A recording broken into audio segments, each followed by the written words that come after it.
Factory Antique Mall, now the largest antique mall in America, with 130,000 square feet of antiques and collectibles and 250 dealers. A true shopping destination, located off exit 227 on I-81 in Verona. FactoryAntiqueMall.com. Everence Financial is grateful to serve this community. As a faith-rooted financial services organization, we're dedicated to helping members grow more confident futures with their values in mind. Community that's doing better together.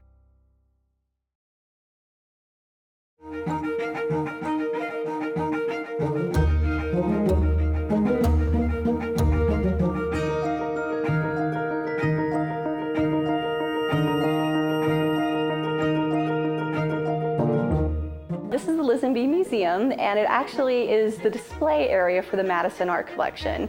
The Madison Art Collection is JMU's permanent collection of fine and cultural objects that go from about 4000 BCE to present day.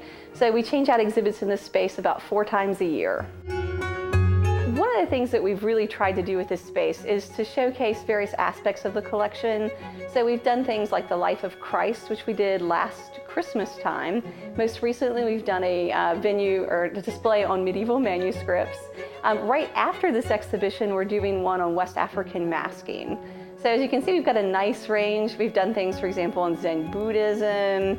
Roman glass is another exhibition that'll be coming next year. So we've got this huge range of objects to draw from, and we work with our students and faculty to create these exhibitions that last about 2 months. And we've had objects in the collection that we've had questions about. You know, are they authentic? You know, there's some odd things with them. You know, how do we explain these? And so I actually got a chance to reach out to my science colleagues. We partnered together to purchase a handheld spectrometer. So geology uses it, for example, in the field. ISAT uses it in their research. And I get to use this handheld spectrometer in museum studies. And what that allows us to do is look at the chemical composition of objects, which, as you'll see in a second, really allows us to say, yes, this really does come from ancient Greece, or this statue is actually made of several different ancient Roman statues which were put together at a later period. We actually have 3 ancient Roman statues that were put together. The body's probably from around 200 CE, the head probably around 50 CE, and the arm maybe as late as 400 CE. And we took various measurements of the head, of the arm, of the base, and then we compared what we were reading with the spectrometer. And you can see that the red is one reading and the blue is the other. And now it's all marble. Marble's going to read a certain amount of different chemicals. But as you look at the trace elements of the marble, you can tell that the arm is actually chemically different from that of the body. This is the one that's actually painted by Rembrandt, which is currently in the Dresden Museum in Germany. This is the one that we have. It's a beautiful painting of Saskia, who was the first wife of Rembrandt.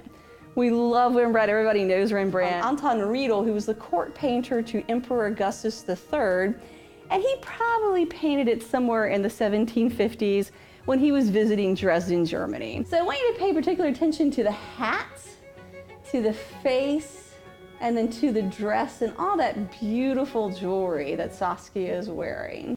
So if you look at the hat area through here, you can actually tell where the painting has been disturbed. All that green stuff that we're seeing through here is actually a reworking of the painting. When the feathers go that white purple, which you'll also see down here, that's sort of that purple cast and that really bright white, those have also been retouched probably within the last 50 to 100 years.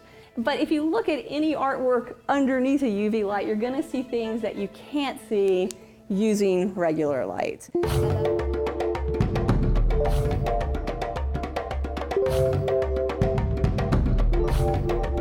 can see it continues all the way up. The masks that we're looking at tend to be much more for ceremonial use. So this definitely a boy's coming of age mask. These are called Chiwara masks.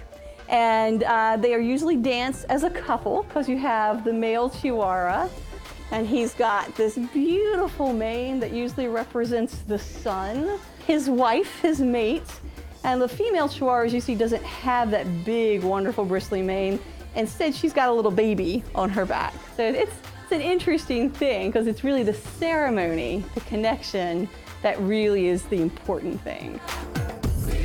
Ice-Built Bridges is an exhibit on West African masking, and it starts on March 13th and ends on April 27th.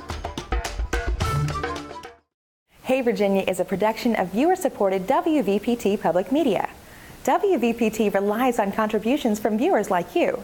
So, if you appreciate this show and want to help us keep bringing it to you each month, please consider making a donation to support WVPT.